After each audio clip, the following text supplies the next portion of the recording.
বাচ্চার পাকস্থলী তো ছোট। আপনি অতিরিক্ত যদি তাকে খাওয়ান এবং জোর করেন, খাওয়াটা শিশুর কাছে কিন্তু আতঙ্কজনক হয়ে যায়।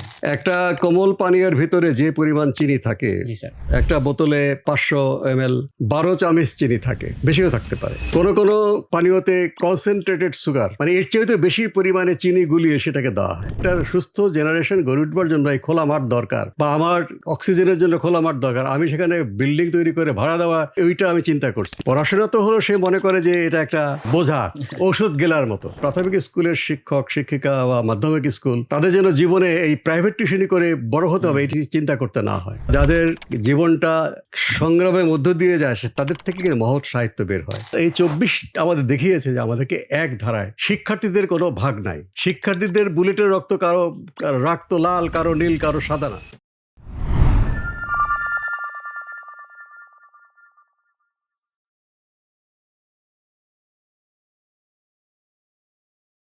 প্রিয় দর্শক, আসসালামু আলাইকুম। স্বাগত জানাচ্ছি অন্যরকম কথার নতুন একটি পর্বে।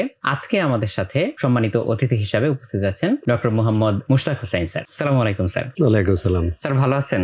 জি ভালো আছি, আপনারা ভালো? আলহামদুলিল্লাহ স্যার।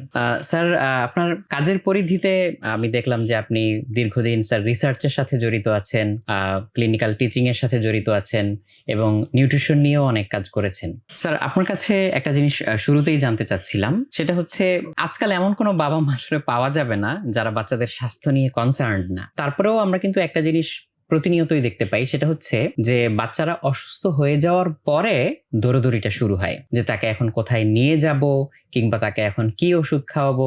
বাট প্রিভেন্টিভ মেজার্স সম্পর্কে অনেকে আসলে অতটা অ্যাওয়্যার থাকে না। আবার অনেক সময় মনে হয় যে বাবা মা হয়তো অতিরিক্ত প্যানিক করে, যে অল্প কিছু হলেই তারা অনেক বড় কিছু ধরে নেয় বা মনে করে যে এখনই হয়তো হসপিটালে দৌড়াতে হবে, এরকম। তো লেজিট কনসার্ন আর হচ্ছে প্যানিক মোড, এর মধ্যে আসলে স্যার বাউন্ডারিটা কিভাবে টানতে পারি? জি ধন্যবাদ। আপনি যে সমস্যার কথা বললেন, এটা আসলে মধ্যবিত্ত উচ্চবিত্ত পরিবারের বাচ্চাদের কথাই বলছেন। কিন্তু একটা বিরাট সংখ্যক শিশু, নিম্নবিত্ত বিত্তহীন পথশিশু, তাদের সমস্যাটা আলাদা। বেঁচে থাকাই সমস্যা, তারা খাবার পায় না। যারা মধ্যবিত্ত এবং উচ্চ মধ্যবিত্ত সংখ্যা অনেক বড়, এরাই হয়তো ভবিষ্যৎ জীবনে আমাদের দেশের বড় বড় জায়গায় যাচ্ছেন। মধ্যবিত্ত পরিবারের বা উচ্চবিত্ত পরিবারের বাচ্চাদের স্বাস্থ্যের বিষয় হলো, একটা হচ্ছে সংক্রামক রোগ যেন না হয় সবার জন্যই, সব শ্রেণীর পরিবারের জন্যই। আর একটা হচ্ছে যে তার যেন অসংক্রামক ব্যাধি না হয়। তো আপনি যেটা বলছেন সেটা অনেকটা অসংক্রামক ব্যাধি ইঙ্গিত করছেন, যে বাচ্চারা হয়তো তার পরিবার তাকে যথেষ্ট পুষ্টি দিচ্ছেন, কিন্তু পুষ্টি কোনো কোনো সময় বেশি হয়ে যাচ্ছে। যেমন অতিরিক্ত চিনি যদি খাওয়ানো হয়, আমাদের বাচ্চাদের মায়ের বুকের দুধে তো কোনো চিনির প্রয়োজন নেই, কারণ প্রাকৃতিকভাবেই সে 2 বছর পর্যন্ত খেলো, 6 মাস পরে সে বাসার খাবার খায়। তো 6 মাসের পরে যে বাসার খাবার খাচ্ছে, আমরা অনেক সময় তাকে বেশি চিনি দেই, কিংবা অতিরিক্ত লবণ থাকে, কিংবা প্রাণীজ চর্বি থাকে। এই 3টা জিনিসই বাচ্চার পুষ্টির ভারসাম্যকে নষ্ট করে, এবং চিনির ব্যবহারটা খুব বেশি।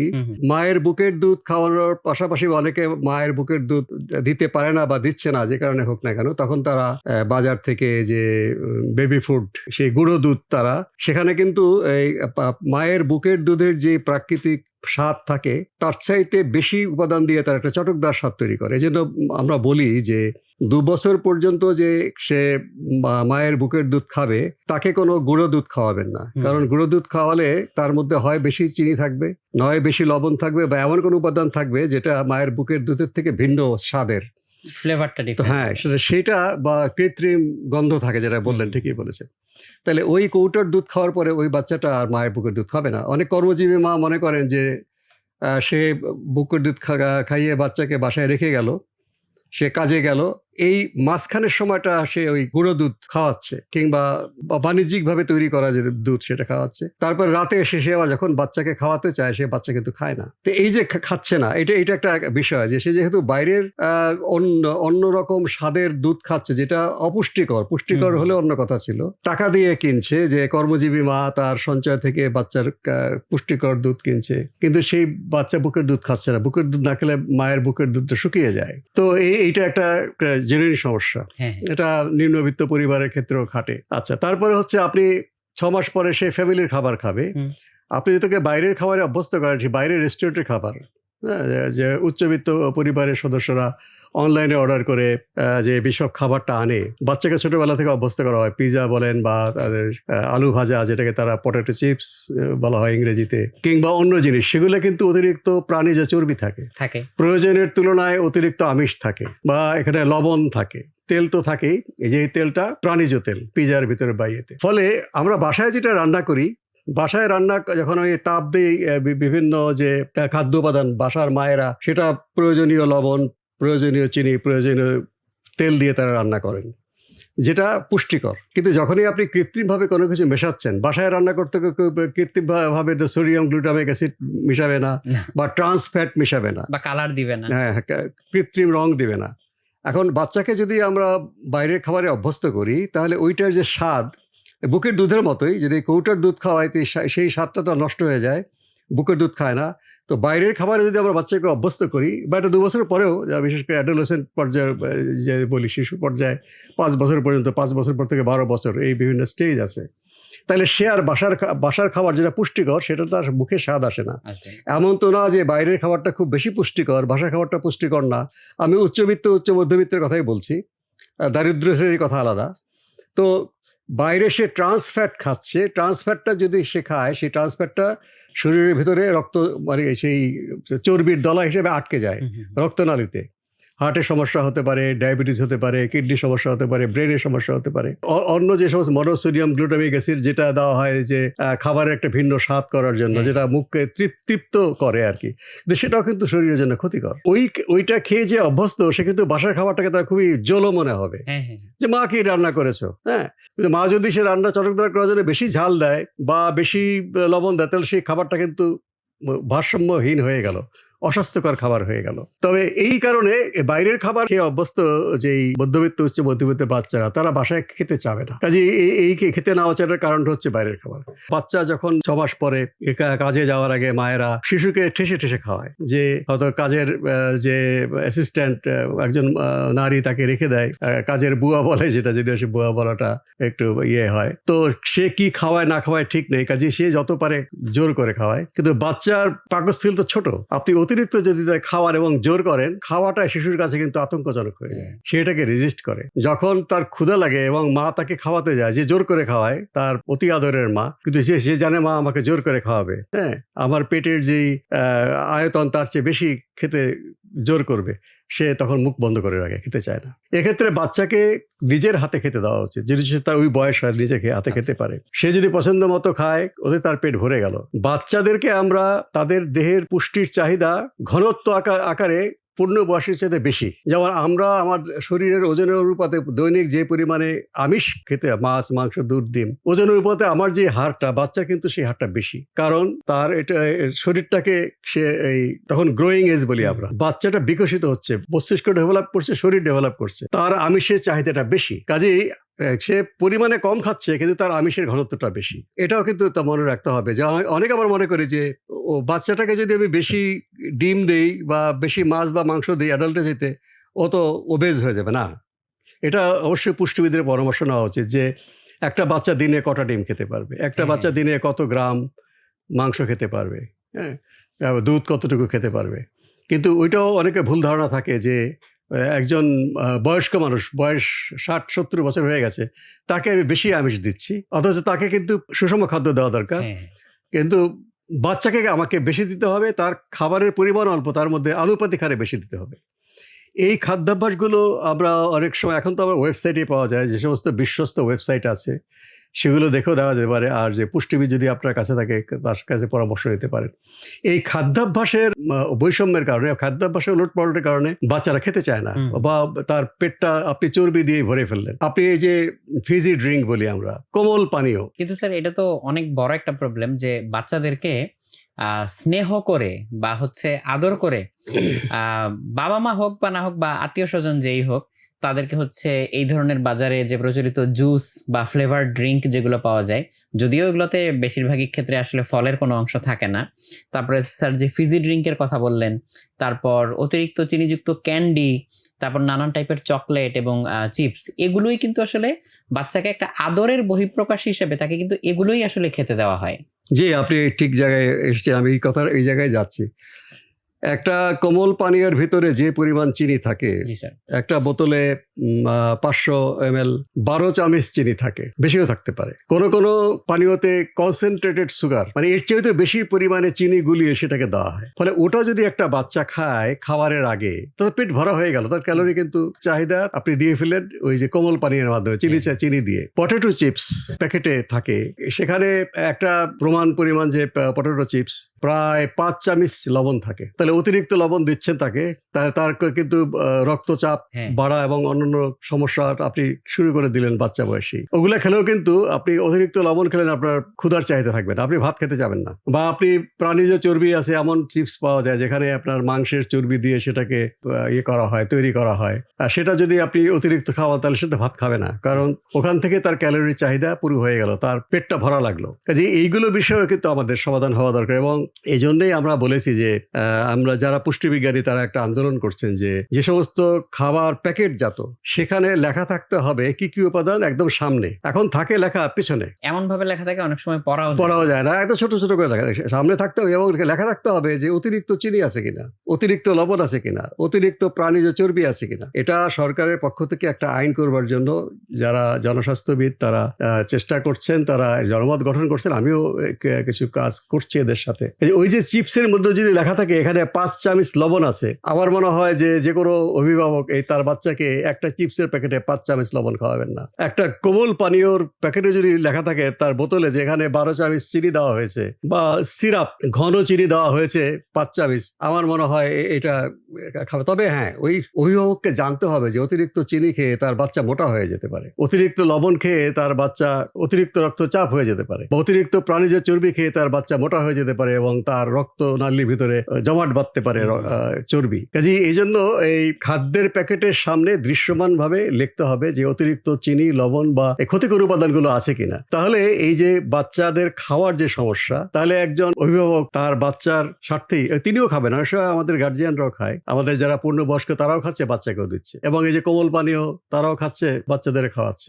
এই ক্ষতিকর খাদ্যাভ্যাস সেগুলো থেকে দূরে আনা, এবং সরকারের উচিত এই সমস্ত যে ক্ষতিকর কোমল পানীয় এগুলোকে অতিরিক্ত ট্যাক্স দেওয়া। এটাকে বিভিন্ন দেশে বলা হয় সিন ট্যাক্স, মানে তুমি অন্যায় করেছো, পাপ করেছো, পাপের কাফারা, পাপের জরিমানা। এই সিন ট্যাক্স দিয়ে মানে সুষম খাদ্যের যে প্রচার অভিযান, বা যারা বিত্তহীন শিশু, সুবিধা বঞ্চিত শিশু, তাদেরকে প্রয়োজনীয় পুষ্টি দেওয়া, সেই কর্মসূচি গ্রহণ করা যেতে পারে। তাহলে আপনি ওই যেই শিশুদেরকে আপনার অতিরিক্ত ক্যালোরি তো দূরের কথা, তো তার প্রয়োজনীয় ক্যালোরি পাচ্ছে না, কিংবা বাসি পচা খাবার, ফেলে দেওয়া খাবার খাচ্ছে, সেটাও ক্ষতিকর। ফেলে দেওয়া খাবারের মধ্যে অতিরিক্ত চর্বি থাকছে, বা বাসি থাকার কারণে সেখানে ব্যাকটেরিয়া, ভাইরাস, ফাঙ্গাস তৈরি হতে পারে, আর সেটা তাকে সংক্রামক ব্যাধিতে আক্রান্ত করতে পারে। হয়তো একদিন এসে দেখা যাবে না, বা মানে বেশ কিছুদিন পরে দেখা যাবে তার শরীর খারাপ হয়ে যাচ্ছে। কাজে আমাদেরকে শিশুদের পুষ্টি খাদ্যের বিষয়ে যারা নিম্নবিত্ত, বিত্তহীন, ভাসমান শিশু, তাদের বিষয়ে চিন্তা করবে, তাকে চিন্তা করতে হবে, তাকে রাষ্ট্রকে, সমাজকে তাদের সঠিক পুষ্টি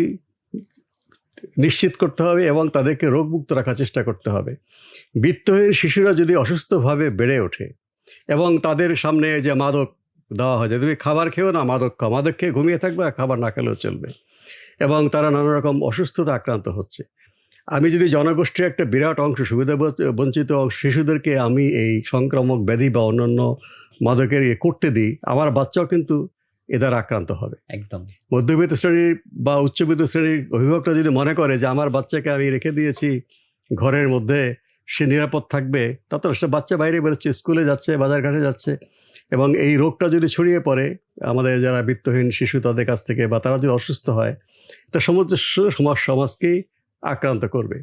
আর যে কথাটা বলছিলেন যে এটা তো খাবারের বিষয়ে গেল, এখন তাদের যে জীবনধারা, সক্রিয়তা, বাচ্চারা স্কুলে তো খোলা মাঠ নেই, বিশেষ করে বিভিন্ন বেসরকারি স্কুল একটা বিল্ডিংয়ের ভিতরে তারা ইংরেজি স্কুল করে দিচ্ছে, প্রচুর মাদ্রাসা আছে, মাদ্রাসায় মাঠের বিষয় নেই। সরকারি স্কুল কিছু কিছু মাঠ আছে, বেসরকারি স্কুল যেগুলো আগে তৈরি হয়েছে, যেগুলো বাংলা মিডিয়াম, সেগুলো হয়তো মাঠ টাট আছে, কিন্তু অধিকাংশ স্কুল শহরাঞ্চলে বিশেষ করে, যেখানে জমির এতই দাম, সে একটা খোলা মাঠের যে কি পরিমাণ মূল্য সেটা আমরা বুঝতেছি না, যে একটা সুস্থ জেনারেশন গড়ে উঠবার জন্য এই খোলা মাঠ দরকার, বা আমার অক্সিজেনের জন্য খোলা মাঠ দরকার। আমি সেখানে বিল্ডিং তৈরি করে ভাড়া দেওয়া ওইটা আমি চিন্তা করছি যে একটা বহুতল বিশিষ্ট ভবন তৈরি করে মাঠটাকে হত্যা করে তাহলে আমার লাভ বেশি হবে। ওটা লাভ করতে গিয়ে কিন্তু আপনি অনেক ক্ষতির মধ্যে পড়ছেন। আপনার বাচ্চারা অসুস্থ হিসেবে গড়ে উঠছে। আপনি নিজেও পরিবেশ দূষণের কারণে আপনার ফুসফুসে আক্রান্ত হচ্ছেন, আপনার কিডনির সমস্যা হচ্ছে, আপনার মনোযোগ নষ্ট হচ্ছে।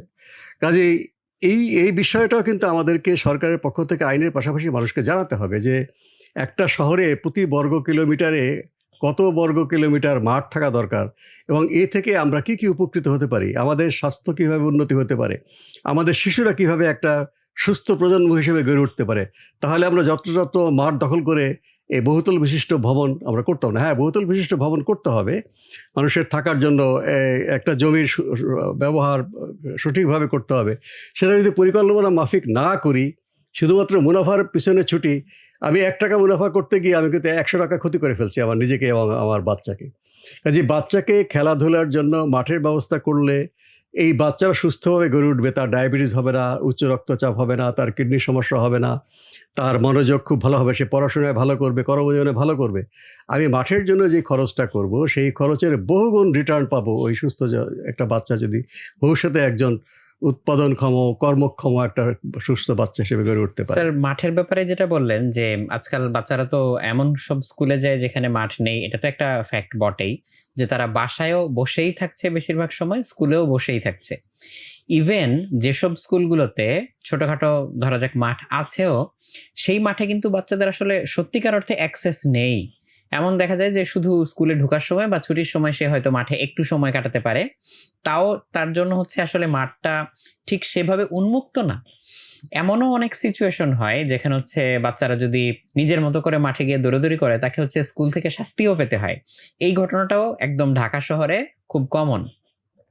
তো একে তো ওদের মুভমেন্ট কমে যাচ্ছে, বাসায়ও বসে থাকছে, স্কুলেও বসে থাকছে, বা স্কুলের পরেও টিচারের কাছে যাচ্ছে কোচিং করার জন্য বা বাড়তি প্রাইভেট পড়ার জন্য। এই যে বাবা মার যে একটা তাড়না যে আমার সন্তানকে আসলে অনেক বেশি পড়াশোনা শেখাতেই হবে, ইভেন এটা স্যাক্রিফাইস করে হলো যে বাচ্চাটা একটু খেলবে, বাচ্চাটা একটু দৌড়াবে, তাহলে ওই বাচ্চাটা তো আসলে কোনোভাবে সুস্থ হয়ে গড়ে উঠছে না। এখন এটাতে মুভমেন্ট না হওয়াতে বা তার লাইফস্টাইলের কারণে তার শারীরিক হয়তো অনেক সমস্যাও হচ্ছে, আবার এটার কারণে তো অনেক মানসিক সমস্যাও হচ্ছে স্যার। দেখুন, আপনি যেটা বললেন যে স্কুল কর্তৃপক্ষ বা গার্জিয়ান খেলাধুলা নিরুৎসাহিত করে, অনেক সময় সুযোগ থাকার সত্ত্বেও নিরুৎসাহিত করে এই কারণে তারা মনে করে আমার ছেলেটা যদি কোনো খারাপ অভ্যাস, মাদকে আসক্ত হয়ে যেতে পারে বা কোনো খারাপ অভ্যাস হয়ে যায়, সিগারেট খেতে পারে, হুম, হুম। এটা আবার নিরাপত্তার সমস্যা। অনেক সময় হুম, হুম, খোলা মাঠে যদি কোনো স্কুল কর্তৃপক্ষ সেখানে নিরাপত্তার ব্যবস্থা না করে, সেখান থেকে বাচ্চার ক্ষতি হতে পারে। হুম। তবে এগুলো আমাদের সমাধান করতে হবে। আপনি যেটা খুবই বললেন যে আমাদের অভিভাবকরা বাচ্চাকে পুঁথিগত বিদ্যার জন্য কোচিং ইয়েতে পাঠাচ্ছে, রেজাল্টটা ভালো করতে হবে। এখন আপনি যদি মনে করেন আপনার বাচ্চাকে আপনি ভবিষ্যতে একটা স্বয়ংসম্পূর্ণ মানুষ হিসেবে গড়ে তুলবেন, আপনি যদি তাকে মাঠে পাঠান, মাঠে খেলাধুলা করে তার মধ্যে তার একদিকে শারীরিকভাবে সে সুস্থ হয়ে উঠবে, হ্যাঁ। মানসিকভাবে সুস্থ হবে, তার নেতৃত্বে গুণাবলী হবে, অন্যের সাথে কাজ করতে শিখবে, অন্যের সাথে ইন্টারাকশন করতে শিখবে। আপনি বই পড়িয়ে এগুলো করতে পারবেন না। তাহলে একজন তাকে যদি একটা সুস্থ, সবল, সক্ষম, সামাজিকভাবে একজন প্রয়োজনীয় ব্যক্তি হিসেবে গড়ে তুলতে চান, তাহলে খেলার মাঠটাও কিন্তু তার একটা শিক্ষার অংশ। হ্যাঁ। এটা কিন্তু অভিভাবককে বুঝতে হবে, শিক্ষককে বুঝতে হবে। আপনি ক্লাসরুমে তাকে শেখাচ্ছেন, ঠিক আছে, প্রয়োজনে আছে, তাকে শেখাচ্ছেন, সে লেকচার শুনছে, মাল্টিমিডিয়া প্রেজেন্টেশন দেখছে, ল্যাপটপে দেখছে, মাঠেও সে কিন্তু শিখছে। মাঠে গিয়ে যে সে তার শারীরিক পরিশ্রম করলে তার শরীর ভালো হবে এবং প্রত্যেকটা স্কুলে কিন্তু থাকার কথা যে যারা শারীরিক শিক্ষার শিক্ষক, তারা কিন্তু তাদেরকে শেখায় এবং মাঠে যদি খেলাধুলা না করে তার শারীরিক শিক্ষা শেখাতে হবে। আমি বই পরীক্ষা লেখার জন্য তো আমি শরীর শিক্ষা করছি না। তাহলে এই যে অন্যান্য যে মানবিক গুণাবলী, সামাজিক দায়বদ্ধ মানুষ হিসেবে গড়ে তোলা, এটা কিন্তু খেলার মাঠ থেকে হয় এবং তাকে মানুষের সাথে মিশতে দিতে হবে। হ্যাঁ, হতে পারে এখানে এখন খারাপ যে আপনি তো তাকে মানুষের সাথে মিশতে না দিয়ে খারাপ ভালো বুঝতে দিতে পারবেন না। আপনি তাকে শেখাবেন কি খারাপ, কি ভালো। হুম। বা এই যে আপনার বিশেষ করে মেয়ে শিশুদের নির্যাতন হচ্ছে, হ্যাঁ, তাদের যৌন নির্যাতন চরম হচ্ছে দেখছি। মেয়েকে লুকিয়ে রেখে আপনি লুকিয়ে রাখেন যে তার শরীরের কি অংশ কি ইত্যাদি এবং তার ভবিষ্যতে সে মা হবে। তাকে আপনি ইতিবাচকভাবে শিখিয়ে দেন যে তাকে যদি তাকে যদি কেউ অসুন্দরভাবে অ্যাপ্রোচ করে, যেটা ইংরেজিতে বলে ইনডিসেন্ট টাচ, অনাকাঙ্ক্ষিত স্পর্শ, ওই মেয়ে যেন না বলতে শেখে। তাকে তার পরিবারের অন্য কোনো সদস্য হতে পারে, যে হয়তো বেড়াতে এসছে, বা তার বাবার সাথে কাজ করে, তার সাহায্য করে, তারা হতে পারে, স্কুলের শিক্ষকরা হতে পারে, বা বড় ক্লাসের ছাত্রী হতে পারে।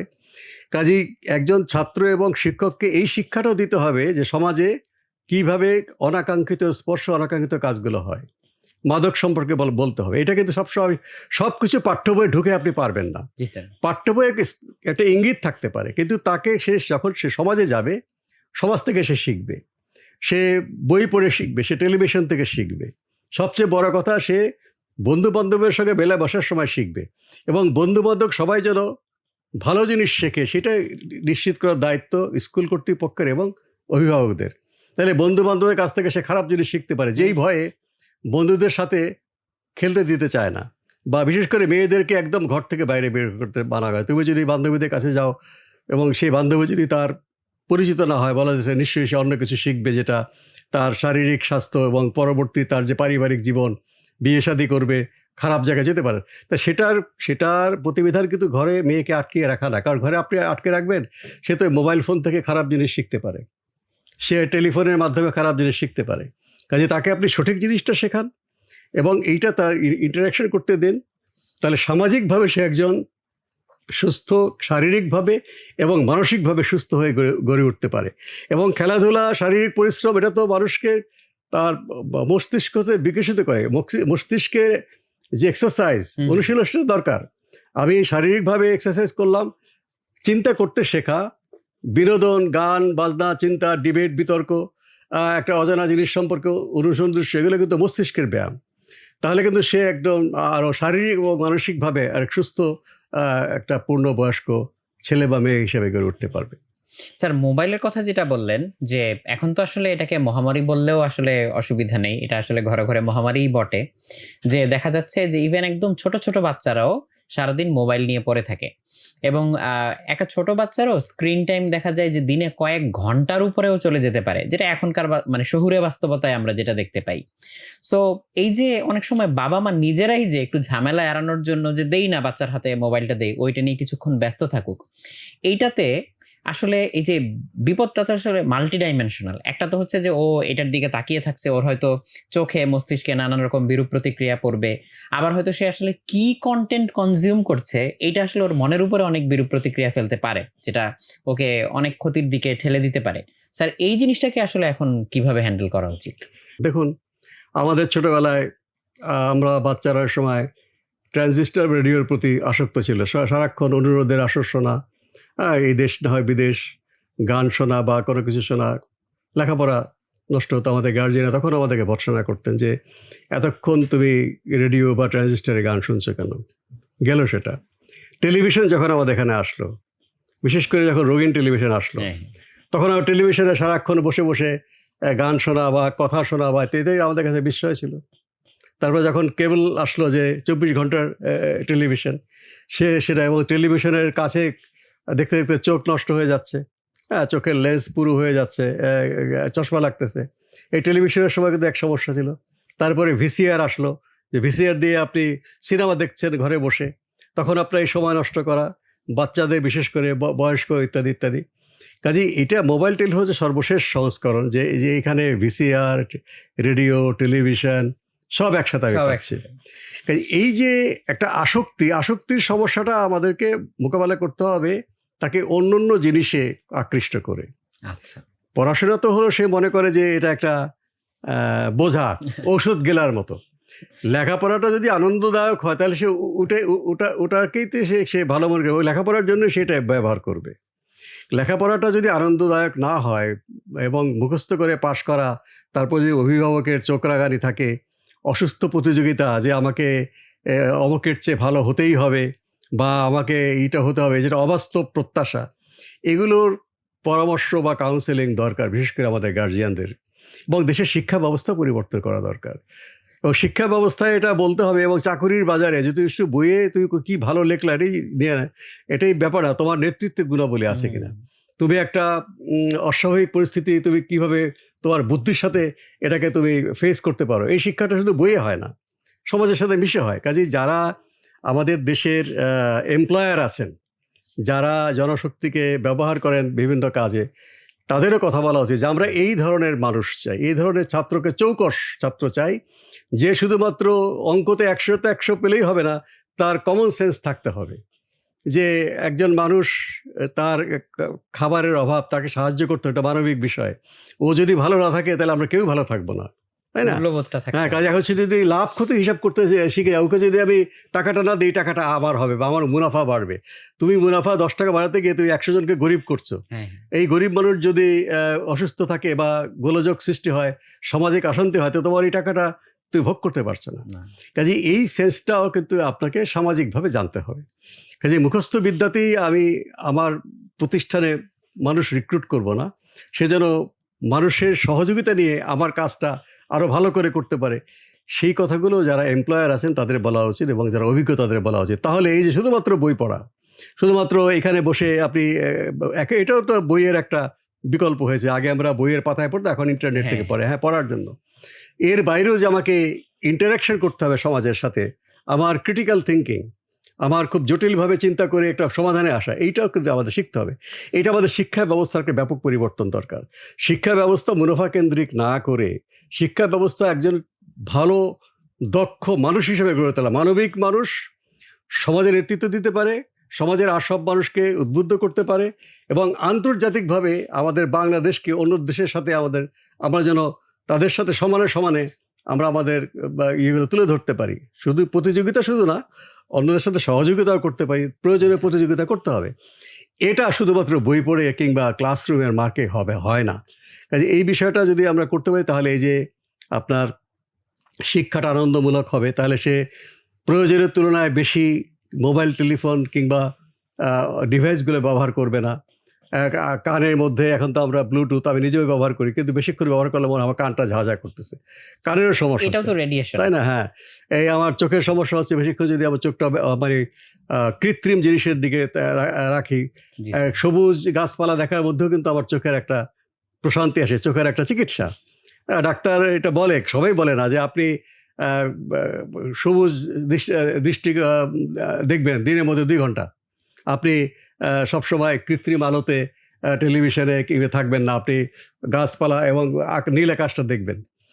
এইগুলো আমাদের সামগ্রিকভাবে যদি আমরা এগুলো আমরা বিবেচনা করি, এটা শুধুমাত্র অভিভাবকের উপর নির্ভর করে অনেকখানি, শিক্ষকের উপর নির্ভর করে, এবং সমাজের যারা নেতা আছেন, যারা দায়িত্বে আছেন, তাদেরকেও এই জিনিসটাকে একসঙ্গে করতে হবে। আর সমাজবদ্ধ মানুষ, একটা পাড়া, একটা পরিবার, তাদেরকেও কিন্তু সম্যভাবে করতে হবে। আমি আমার বাচ্চাটাকে একা খুব ভালোভাবে গড়ে তুলতে পারবো না যদি আমার পাশের বাচ্চাটা ভালোভাবে গড়ে না ওঠে। এটা একে অপরের মধ্যে এটার প্রভাব ফেলে। কাজে এইভাবে আমরা সমাজবদ্ধভাবে যদি চিন্তা করি, নিশ্চয়ই আমাদের একটা সুস্থ প্রজন্ম আমরা গড়ে তুলতে পারবো।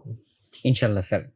স্যার, এখানে হচ্ছে আরেকটা ইস্যুতে যেতে চাচ্ছিলাম, সেটা হচ্ছে বাবা মায়ের সাথে হয়তো বাচ্চারা একটা সার্টেন অ্যামাউন্ট অফ টাইম কাটায়, বাট যেই বাচ্চাটা স্কুলে যায় সেই বাচ্চাটা কিন্তু অনেক লম্বা একটা সময় তার ক্লাসমেটদের সাথে এবং টিচারের সাথে সময় কাটায়। সো দেখা যায় যে এই জিনিসগুলো সম্পর্কে টিচাররাও কিন্তু চাইলে বাচ্চাদেরকে অনেক হেল্প করতে পারে বা অনেক কিছু বলতে পারে, বা অনেক রকম হচ্ছে তাদের সম্পর্কে অ্যাক্টিভিটিস করা সম্ভব, যেহেতু ওই টাইমটা বাচ্চা ডেডিকেটেডলি স্কুলেই থাকে। সো অনেক সময় দেখা যায় টিচারদের মধ্যেও কিন্তু আসলে সেই অ্যাওয়ারনেসটা থাকে না, ফলে দেখা যাচ্ছে যে খুব ইন্সপায়ারিং কিংবা হচ্ছে ক্যারিশম্যাটিক টিচার আমরা আসলে অনেক কম পাই, বরং খুবই গতানুগতিক, মানে আমি কাউকে অশ্রদ্ধা করার জন্য বলছি না, যেটা বাস্তবতা আর কি, মানে বাংলাদেশের প্রেক্ষিতে যেটা বলা যায় যে খুবই গতানুগতিক কিংবা অনেক ক্ষেত্রে একঘেয়ে যে শিক্ষা পদ্ধতির যে প্রচলনটা, এটাই কিন্তু আমরা আসলে বেশিরভাগ ক্ষেত্রে দেখতে পাই, যে আউট অফ দ্য অর্ডিনারি বা ওরকম ক্যারিশম্যাটিক টিচার আমরা অনেক কম পাই। কাজেই এই যেই বড় একটা সময় বাচ্চারা স্কুলে কাটাচ্ছে বা কলেজে কাটাচ্ছে, এই টাইমের কিন্তু আসলে ইউটিলাইজেশনটা ওইভাবে প্রপারলি হচ্ছে না। বাট ছোট বাচ্চাদের যে টাইম, এটা তো আসলে তার জীবনের সবচেয়ে মূল্যবান টাইম বলা যায়। কারণ এই সময় হচ্ছে তার চিন্তা ভাবনার প্রক্রিয়া তৈরি হবে, তার ব্যক্তিত্ব তৈরি হবে, তার মানসিকতা তৈরি হবে। সো এই ব্যাপারটাকে আসলে কিভাবে ব্যাটল করা যায়? দেখুন, শিক্ষকরা বিশেষ করে যত ছোট বাচ্চার শিক্ষক তত তাকে বেশি সম্মানজনক এবং তার নিরাপদ জীবনের গ্যারান্টি দেওয়া উচিত। হুম। আমি ব্রিটেনে ছিলাম পিএইচডি করে পড়াশোনা উপলক্ষে। আমার স্ত্রীও পিএইচডি করেছে। আমার বাচ্চাটা ওই সময় স্কুলে পড়তো। খুব ছোট বাচ্চা ছিল। ওখানে প্রাথমিক শিক্ষকের বেতন সবচেয়ে বেশি বিশ্ববিদ্যালয়ের শিক্ষকের চাইতে। কেমব্রিজ বিশ্ববিদ্যালয় থেকে আমি পিএইচডি করেছি। কেমব্রিজ বিশ্ববিদ্যালয়ের যে প্রফেসর, তার বেতন বলল যে আমাকে কর্তৃপক্ষ এটাই বলছে, তোমাকে কেমব্রিজ বিশ্ববিদ্যালয়ের প্রফেসর তোমাকে এই পরিচয় দিয়েছে, এটার অনেক দাম।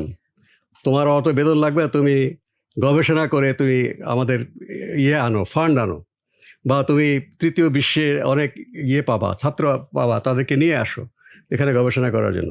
কিন্তু একজন জুনিয়র স্কুলের টিচার, আমার স্ত্রীও খণ্ডকালীন কাজ করেছে, মানে বাংলা থেকে ইংরেজি, ইংরেজি থেকে বাংলা বোঝাবার জন্য বাঙালি এলাকাতে আমরা থাকতাম।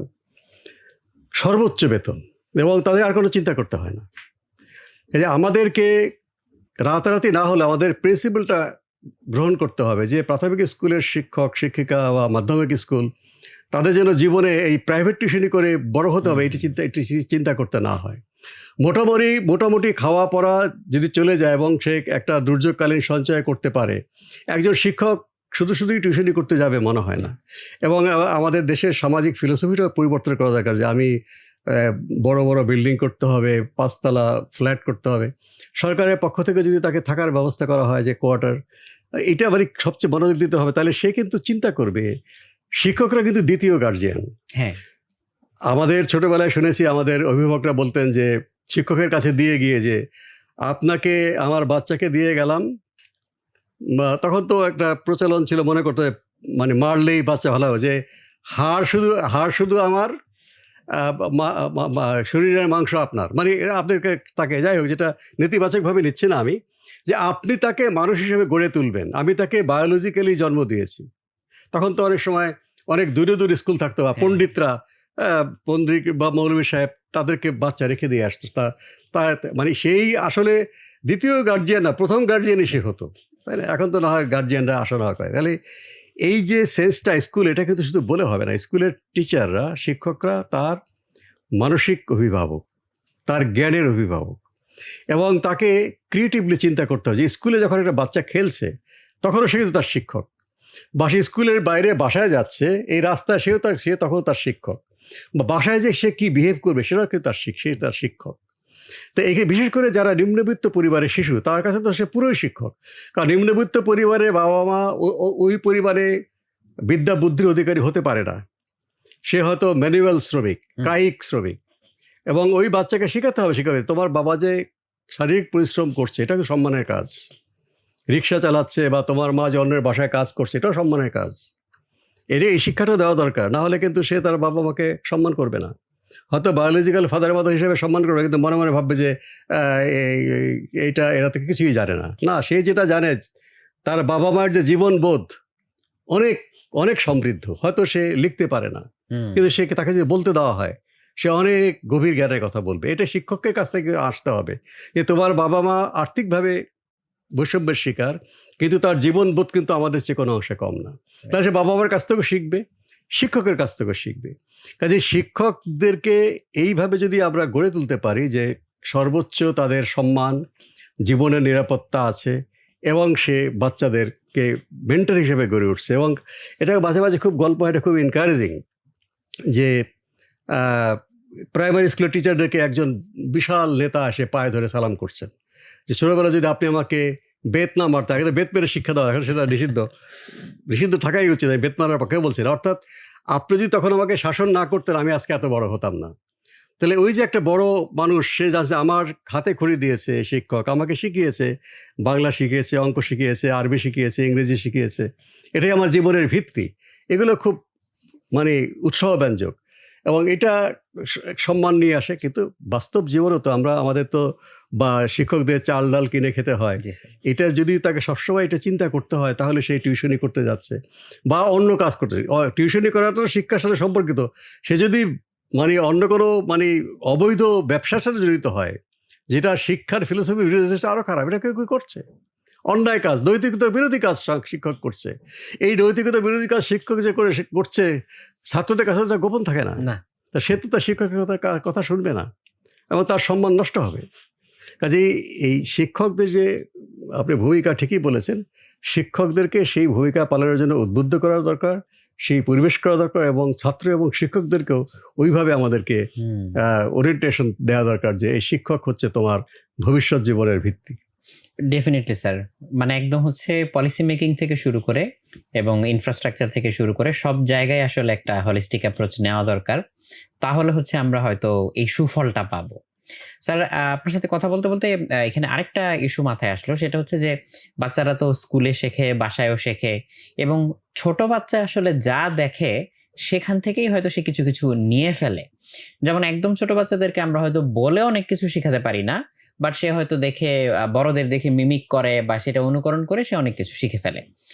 এই যে ছোট বয়সে বাচ্চারা যেসব জিনিস দিয়ে খেলাধুলা করে, হয়তো কোনো একটা বাচ্চা ঘরের জিনিসপত্র, তৈজসপত্র দিয়ে খেলাধুলা করে বা কোনো একটা বাক্স বা কিছু একটা ঘরের জিনিস দিয়ে সে খেললো। আবার কোনো বাচ্চা হয়তো দামি একটা খেলনা বা ইলেকট্রিক কোনো একটা গাড়ি বা এরকম কিছু দিয়ে খেলাধুলা করলো। আবার কোনো বাচ্চা হয়তো একটা প্লাস্টিকের বন্দুক বা পিস্তল নিয়ে হচ্ছে ডাকাত সেজে খেলাধুলা করলো। এই যে বাচ্চারা যে ধরনের খেলাধুলা করে এবং তারা যে ধরনের কনটেন্ট কনজিউম করে, যে আমরা তো মনে করি যে কার্টুন মানেই হয়তো সবসময় ভালো। কিন্তু স্যার আপনি তো দেখেছেনই যে এখন কার্টুন বা এই টাইপের কনটেন্টের মধ্যেও অনেক কিছু আছে যেটা হয়তো বাচ্চাদের জন্য হার্মফুল। এই ছোটবেলার খেলা এবং কনটেন্ট কনজাম্পশন, এগুলোর আসলে আল্টিমেট ইফেক্টটা কি হয়? বা এখানে আসলে একজন প্যারেন্ট হিসেবে আমরা কিভাবে সতর্ক থাকতে পারি? এ বিষয়ে স্কুলের শিক্ষকদের সাথে অভিভাবকদের মাঝে মাঝে মিটিং হওয়া উচিত, হুম, হুম। যেন শিক্ষকরা গার্জিয়ানদের সাথে এটা মত বিনিময় করতে পারে। কোনো কোনো বিষয়টা অভিভাবকরাদের দৃষ্টিতে কিন্তু পড়ে, যেটা শিক্ষকদেরকে বলা উচিত হুম, হুম, হুম। যে আমার বাচ্চাটা এভাবে বিহেভ করছে। অ্যাজ এ হোল একসাথে মিটিং করা, একটা হচ্ছে ওয়ান টু ওয়ান, মানে এক এক পরিবারের বাবা মায়ের সঙ্গে স্কুল আলাদাভাবে কথা বলবে। কোনো কোনো স্কুলে করে, এটা করে কখন, যখন বাচ্চাটা স্কুলে কোনো গণ্ডগোল করে তখন করে। এই গণ্ডগোল ছাড়াও কিন্তু এটা নিয়মিত হওয়া উচিত। তাহলে শিক্ষার শিশুদের সাথে সাথে তার গার্জিয়ানকেও সম্পৃক্ত করার বিষয় আছে। তাহলে আপনি যে কথাগুলো বললেন যে বাচ্চাটা কার্টুন কি দেখছে, যেমন আমি যেটা ব্রিটেনে দেখলাম যে বাচ্চাদের যখন কার্টুন দেখানো হয় তখন ওই কার্টুনটি দেখা হয়, অ্যাডাল্টদের কার্টুন সেখানে দেওয়া হয় না। হুম, হুম, হুম। তাহলে এটা আমাদের এখানে তো বাচ্চারা কখন টেলিভিশন দেখবে খুব একটা নির্দিষ্ট নাই। না। এটা ন্যাশনাল, আর আমরাও বাচ্চাদেরকে অন্য সময় টেলিভিশন দেখা থেকে বিরত রাখতে পারছি না। এটা একটা আমাদের অভ্যাস হওয়া উচিত যে বাচ্চারা স্কুলে যাওয়ার আগে যদি দেখে, কত আগে দেখবে, তা তৈরি হতে হবে, তাহলে হুম, হুম। স্কুলে পড়া নষ্ট হবে। তাহলে সে বিকেলবেলা দেখবে, বিকেলবেলা খেলার টাইম, তাহলে দেখবে না, তাহলে সন্ধ্যার সময় পড়ার টাইম। তাহলে একটা ন্যাশনালি নির্দিষ্ট করা যে বাচ্চাদের জন্য একটা সময়, অবশ্যই শুক্রবারের দিন বাংলাদেশ টেলিভিশন বাচ্চাদের একটা অনুষ্ঠান করে, অন্যান্য টেলিভিশনে করে। তা সেইখানে দেখবে। কিন্তু অন্য সময়ে আমরা যেই সমস্ত জিনিস দেখাবো, বাচ্চারা ক্ষতি হয় এমন কোনো জিনিস দেখাবো না। কারণ আমি তো ধরে রাখতে পারছি না, বাচ্চা দেখতে পারে রাইট। যে বাবা মার সাথে হয়তো কোনো একটা কার্টুন বা কোনো একটা নিউজ দেখতেছে বা কোনো একটা ফিচার দেখতেছে, সেখানে বাচ্চাদের মানসিক গঠন নষ্ট হয় এমন কোনো জিনিস দেওয়া যাবে না। হুম, হুম। আর যদি এরকম কন্টেন্ট থাকে, অ্যাডাল্ট কন্টেন্ট, তাহলে গার্জিয়ানরা দেখে বলবে এই বাচ্চাটা যে তুমি এটা টেলিভিশন দেখবা না, এটা বড়দের জন্য। এবং বাচ্চাদের শেখাতে হবে বড়দের সব জিনিস দেখা প্রয়োজন নেই। তো এইটা কিন্তু আপনাকে শিক্ষক এবং অভিভাবকদের ইন্টারাকশনের মধ্যে করতে হবে। আর নিম্নবিত্ত, বিত্তহীন পরিবারের যারা অভিভাবক, তাদের সঙ্গে তো করাই উচিত। কারণ তাদের হয়তো সমস্যাটা আলাদা, তারা খেলনা দিতে পারছে না। সরকারের পক্ষ থেকে হোক বা সামাজিকভাবে হোক বা স্কুলের পক্ষ থেকে হোক, তার বাচ্চা যেন ওখানে খেলতে পারে, শিশু শ্রম যেন করতে না হুম, হয়। হুম। কারণ সে তো বাচ্চাটাকে কাজে লাগায়, যখন একটু বড় হলে, 5 বছর বয়স বেশি হলে বা তার মায়ের সাথে তো, বিশেষ করে মেয়ে শিশু, ছেলে শিশুকেও রান্না বান্নার কাজে লাগানো হয়, সেটা তো কোনো শ্রম না, পারিবারিকভাবে শিখে অনেক কিছু। কিন্তু বাবার সাথে বাইরে গিয়ে যদি করে, সেটা তো আর আনন্দদায়ক না। শিশুশ্রম, সেটা যেটা করতে না হয়, সামাজিকভাবে এটা না করলে সে কিন্তু বাচ্চাটাকে সে মানে সুরক্ষিত রাখতে পারছে না। এবং ওই বাচ্চাটাকে খেলনা দেওয়া, যে তার উচ্চবিত্ত বন্ধু বা তার মধ্যবিত্ত বন্ধু খেলতে পারছে, সে পারছে না, কাজে যতখানি সম্ভব সমতা রক্ষা করা যায় সেটা কিন্তু করা দরকার। বা যেই নিম্নবিত্ত এলাকায় সেখানে শিশু পার্ক করা, সেখানে যে পার্কে গিয়ে খেলতে পারে, যেই খেলাটা উচ্চবিত্তর বাচ্চা ঘরে বসে খেলছে বা তার ঘরের লনে সে তো পার্কের মতো আছে, ওটা যেন সে কমিউনিটির থেকে পায় বা ওইখানে যেন উচ্চবিত্তের বাচ্চারা আসে। এভাবে কিন্তু একসাথে পরিকল্পনাটা করতে হবে যে নিম্নবিত্ত এলাকাতে উচ্চবিত্তের বাচ্চারাও এখানে এসে খেলতে পারে, আবার নিম্নবিত্তের বাচ্চারা যেন উচ্চবিত্ত এলাকায় যেতে পারে। এই যে পারস্পরিক যাওয়া আসা, কে জানে একটা নিম্নবিত্তের শিশুটাই ভবিষ্যতে দেশের একজন বিরাট প্রতিভাবান বিজ্ঞানী, রাজনীতিবিদ বা সাহিত্যিক হতে পারেন। এবং যাদের জীবনটা সংগ্রামের মধ্য দিয়ে যায় তাদের থেকে মহৎ সাহিত্য বের হয়। যারা সোনার চামচ মুখে নিয়ে জন্মায়, আমি খুবই কম দেখেছি, রবীন্দ্রনাথ কথা আলাদা, এই যে তারা নজরুল থেকে শুরু করে আন্তর্জাতিকভাবে যারা মানে কালোজয়ী কবি উপন্যাসিক, তারা কিন্তু খুব কষ্ট করে জীবন সংগ্রামটা চোখে দেখেছেন, সেই চোখে দেখে তারা সাহিত্যের মধ্য দিয়ে তারা ফুটিয়ে তুলেছেন। কাজে আজকে আমার বাচ্চার সাথে যেই বন্ধুটা আসে নিম্নবিত্ত পরিবারে, তাকে যদি আমি তাকে সম্মান করতে না শেখাই এবং আমি সম্মান না করি, তাহলে ওই বাচ্চাটাই তো দেখা গেলো যে 30-40 বছর পরে আমি তো থাকবো না, কিন্তু সে অনেক যদি প্রতিভা বিকাশের সুযোগ থাকে সমাজে, প্রতিভা কাজে লাগানোর সুযোগ থাকে, সে প্রতিভা ফুটবল খেলোয়াড়, হ্যাঁ, যে সমস্ত ফুটবল খেলোয়াড় তারা ছোটোবেলায় গলির ভিতরে পাড়ার ভিতরে খেলতে খেলতেই তারা কিন্তু কষ্ট সহিষ্ণু এবং বড় খেলোয়াড় হয়ে গেছে। সেইটা আমাদের মনে রেখে এখনকার শিশুদের মধ্যে পারস্পরিক মেলামেশা, সম্মান করতে শেখা এবং খেলাধুলা শেয়ার করতে শেখা, একসঙ্গে খেলা, তাহলে কিন্তু আমরা আরও একটা সুস্থ এবং একটা বৈষম্য মুক্ত সমাজের একটা আমরা করতে পারি, সহযোগিতা করতে পারবো। তখন বাচ্চাটা একটা মানে মানবিক এবং হচ্ছে মনুষ্যত্ব সম্পন্ন একটা বাচ্চায় হয়তো পরিণত হবে। কিন্তু স্যার দুঃখের বিষয় হচ্ছে যে আমরা অনেক সময় উল্টা চিত্রটাই না বেশি দেখতে পাই।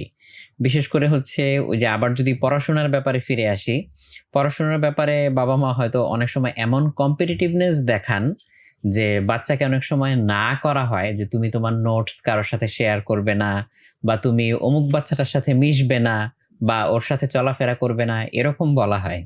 এটা হচ্ছে পরীক্ষা সিস্টেমের কারণে না, যে পরীক্ষা যদি আমি ফার্স্ট, সেকেন্ড, থার্ড এভাবে একটা কম্পিটিশন লাগিয়ে দিই, তাহলে আমারটা দেখে লিখলে ও আর সে তো সমান নম্বর পাবে, তাই আমি তো ওর চেয়ে উপরে উঠতে পারলাম না। এই সিস্টেমটা ছোটোবেলায় মানে এই জন্য অত কোনো দেশে পরীক্ষার সিস্টেমটা মানে স্কুল লেভেলের একটা নির্দিষ্ট পর্যায়ে আগ পর্যন্ত পরীক্ষা সিস্টেমটা থাকে না, সবসময় পরীক্ষা হয় আর কি।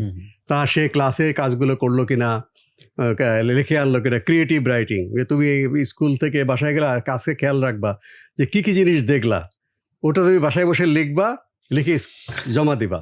হ্যাঁ, সেখানে কোনো মার্কিংয়ের বিষয় না, হ্যাঁ, তাকে তার ভুলগুলো দেখিয়ে দেওয়া বা তাকে এত ইমপ্রুভ করা, এটা কিন্তু আমাদের শিক্ষা পদ্ধতি পরিবর্তন না করলে, যে সেলফিশনেস, যে আমি অন্যকে উপকার করবো না, অন্যকে শেয়ার করবো না, খাতা দেখানোটা তাহলে খাতা দেখতেই চাবে না। আপনি যদি সৃজনশীল লেখার অভ্যাস করেন একটা বাচ্চাকে, সে তো নিজের থেকে লিখবে। তার খাতা এবং দুজনের খাতা যদি এক হয়, তাহলে শিক্ষক তাকে বলবে তোমরা তো একই জিনিস চিন্তা করলা কীভাবে, তো নিশ্চয়ই দেখেই লিখেছো না, ঠিক না, তোমার সৃজনশীলতা তো আমি পেলাম না। কাজে ওই মানে rule of the games change করতে হবে। এটাকে আপনি শাস্তি দিয়ে বা বকা দিয়ে ঠিক করতে পারবেন না। আরেকটা বিষয় হচ্ছে যে আমাদের দেশে দেখেন মাদ্রাসা শিক্ষা আছে, বাংলা মিডিয়াম, ইংরেজি মিডিয়াম, এর একটা স্টাডি ভেদ দেখা যায় স্পষ্টই, যেটা প্রচলিত ধারণা যে যারা গরিব মানুষ, যাদের বাবা মা খুবই অসচ্ছল বা তারা মাদ্রাসায় যায়, যারা মধ্যবিত্ত তারা বাংলা মিডিয়াম পড়ে, আর যারা উচ্চবিত্ত তারা বিদেশ যাবে কাজে ইংলিশ শিখতেছে। শিক্ষার মধ্যেই আমি এই শ্রেণীভেদ করে ফেলতেছি। এটা ছাত্রদেরকেই এটা বৈষম্য দূর করতে হবে, যে মাদ্রাসার ছাত্র, স্কুলের ছাত্র, ইংরেজি বা এদের মধ্যে বন্ধুত্ব করতে হবে। আমাদের শিক্ষকদের বলতে হবে তোমরা একে অপরকে জানো। আমি বাংলা মিডিয়ামে পড়েছি, মাদ্রাসা মানি খারাপ, হ্যাঁ, সেখানে এদের কোনো জ্ঞান হয় না, এরা কিছু জানে না। আবার যারা ইংরেজি মাধ্যমে পড়ে তারা মনে করে আমরা হচ্ছে এলিট, আমরা বিদেশে যাব, এই নোংরা দেশে থাকবো না। এইটা এই শিক্ষাগুলো একই ধারায় আনা দরকার। সবগুলো ধারার শিক্ষার থেকে ইতিবাচক বিষয়গুলো নিয়ে একটা বাচ্চার জন্য উপযোগী সিলেবাস রেখে 12 ক্লাসের পরে শিক্ষাটা ভাগ হবে। যিনি ধর্মবেত্তা হতে চান তিনি রিলিজিয়ান নিয়ে গবেষণা করবেন, পিএইচডি করবেন, বড় হয়ে যাবেন। যিনি ফিজিক্স পড়বেন তিনি নিউক্লিয়ার সায়েন্স পড়বেন। যিনি বায়োলজিক্যাল সায়েন্স পড়ে ডাক্তার হবেন বা হবেন, মাইক্রোবায়োলজিস্ট হবে। কাজেই 12 ক্লাস পর্যন্ত একই ধরনের শিক্ষা হওয়া দরকার। এবং এটা হয়তো রাতারাতি হবে না, অনেক সমস্যা আছে, অনেক বেনিফিশিয়ারি গ্রুপ আছে, ভেস্টেড গ্রুপও আছে, জেনুইন কারণও আছে। কিন্তু প্রাথমিক পর্যায় হিসেবে আমরা এই যে 3 ধারার শিক্ষার্থীরা যেন এক জায়গায় আসতে পারে। এই গত যে গণ অভ্যুত্থান 24-এর আমি দেখেছি 3 ধারার ছাত্রছাত্রী কিন্তু একসাথে রাজপথে লড়াই করেছে। এটা একটা ভালো স্টার্ট হতে পারে যে আমরা একটা স্বৈরাচার ফ্যাসিবাদকে বুকের রক্ত দিয়ে ঠেকিয়েছি।